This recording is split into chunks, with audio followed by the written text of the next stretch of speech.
Good morning. Tara, basa na tayo ng ating libro guys. Magandang balita, Biblia. Today is 13 August 2024. Nandito tayo sa aklat ng Daniel chapter 5. Pakisabayan ako ng basa. Pare-pareho tayo dito matuto. Ang mga sulat sa pader. Daniel chapter 5 verse 1. Minsan si Haring Belshazzar ay nagdaos ng malaking handaan para sa sanlibo niyang tagapamahala at nakikipag-inuman siya sa kanila. Verse 2. Nang malasing na si Haring Belshazzar, ipinakuha niya ang mga sisidlang ginto at pilak na sinamsam ng ama niyang si Nebukadnezar. Sa templo sa Jerusalem, ipinakuha niya ang mga ito upang inuman niya at ng mga tagapamahala ng kaharian, ng kanyang mga asawa at mga asawang lingkod. Verse 3, dinala naman sa bulwagang pinagdarausan ng handaan ang mga kagamitang ginto at pilak na sinamsam mula sa templo ng Diyos sa Jerusalem at ininuman nila ang mga ito. Verse 4, habang sila nagiinuman, pinupuri nila ang kanilang mga Diyos na yari sa ginto, pilak, tanso, bakal, kahoy at bato. Verse 5, walang ano-ano'y lumitaw ang isang kamay ng tao at sumulat ito sa pader ng palasyo sa tapat ng lalagyan ng ilawan. Nakita ito ng hari. Verse 6, namutla siya, nangatog ang mga tuhod at nalugmok sa matinding takot. Verse 7, sumigaw siya, dalhin dito ang mga inkantador, mga astrologo at mga manghuhula. Sinabi niya sa mga ito, sino mang makabasa at makapagpaliwanag sa nakasulat na ito ay bibihisan ko ng damit na kulay obe, kukwintasan ko ng ginto at gagawin kong ikatlo sa kapangyarihan sa buong kaharian. Verse 8, dumating lahat ang mga tagapayo ng hari, ngunit isa may walang makabasa o makapagpaliwanag sa kahulugan ng nakasulat sa pader. Daniel chapter 5 verse 9, lalong nabagabag at namutla ang hari, litong-lito naman ang kanyang mga tagapamahala. Verse 10, ang inang reyna ni Haring Belshazzar ay pumasok sa bulwagan. Nang narinig niya ang pag-uusap ng anak niyang hari at ng mga tagapamahala nito, sinabi niya, mabuhay ang anak kong hari, huwag kang mabagabag at mamutla sa takot. Verse 11, sa kaharian mo ay may isang taong kinakasihan ng espiritu ng mga banal na Diyos. Noong panahon ng iyong amang si Nebukadnezar, nagpakita siya ng pambihirang katalinuhan tulad ng katalinuhan ng mga Diyos. Ang lalaking iyon ay hinirang noon ng iyong ama bilang pinuno ng mga salamangkiro, mga enkantador, mga nakikipag-usap sa mga espiritu at mga astrologo. Verse 12, dahil sa pambihira niyang talino sa pagpapaliwanag ng mga panaginip at ng mga palaisipan at paglutas ng mabibigat na suliranin. Ang lalaking iyon ay si Daniel na tinawag ng hari na Belteshazzar. Huwag kayong malito dyan guys sa pangalan. Na tinawag ng hari na Belteshazzar. Ipatawag mo siya at ipapaliwanag niya ito sa iyo.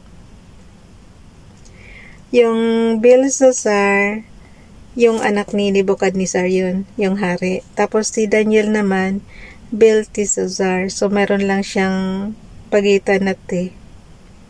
So Belshazzar, ito naman si Daniel, Belteshazzar. Kakalito na. Ipinaliwanag ni Daniel ang nakasulat sa pader.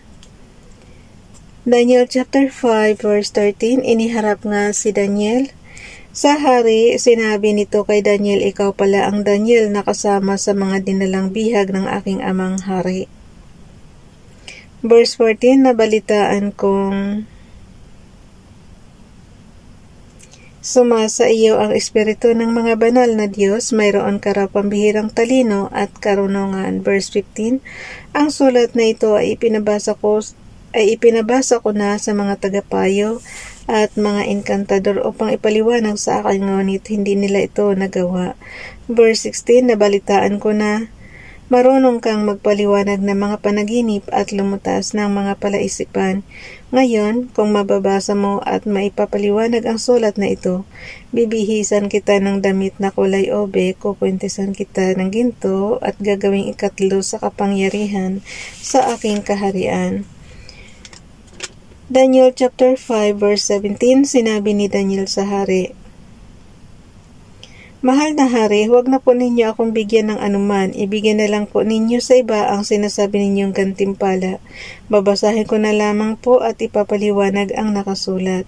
Verse 18, Mahal na hari, ang inyong amang si Nebukadnezar ay binigyan ng kataas-taasang Diyos ng isang kaharian, niloob ng Diyos na siya maging makapangyarihan at binigyan siya ng karangalan. Verse 19, Dahil sa kapangyarihang iyon, lahat ng tao sa bawat bansa at wika ay nanginig at natakot sa harapan niya. Ipinapapatay niya ang gusto niyang ipapatay at inililigtas niya sa kamatayan ang nais niyang iligtas. Itinataas niya sa tungkulin ang gusto niyang itaas at ibinababa naman ang gusto niyang ibaba. Verse 20, Ngunit nang siya'y naging palalo, matigas ang ulo at pangahas, inalis siya sa pagiging hari at nawala ang kanyang karangalan. Verse 21, Inihiwalay siya sa lipunan at nanirahang kasama ng maiilap na asno. Ang isip niya pinalitan ng isip ng hayop, kumain siya ng damo.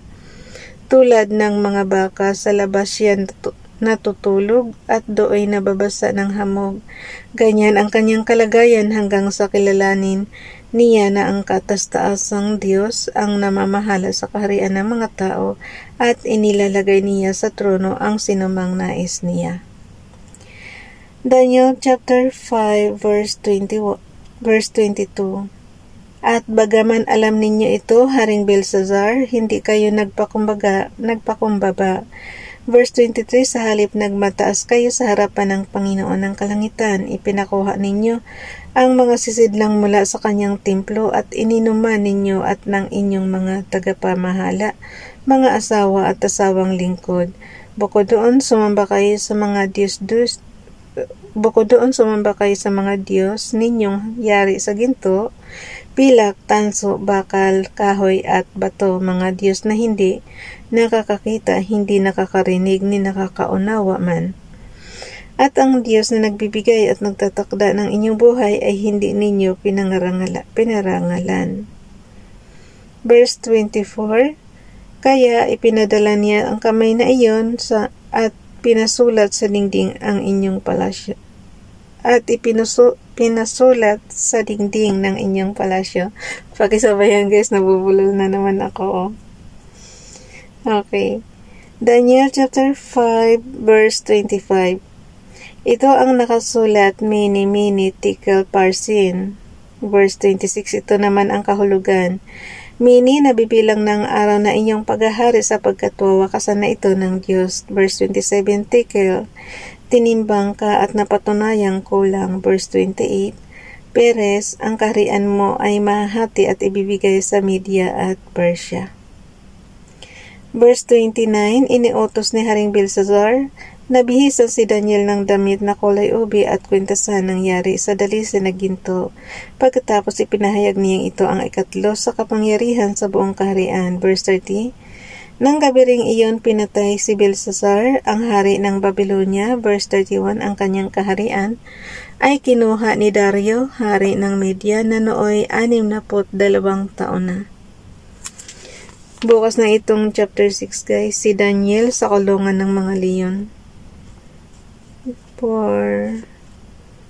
Walang selbi yung pagiging ikatlong ni Daniel kasi sinakop din ni Haring Dario yung Babylonia.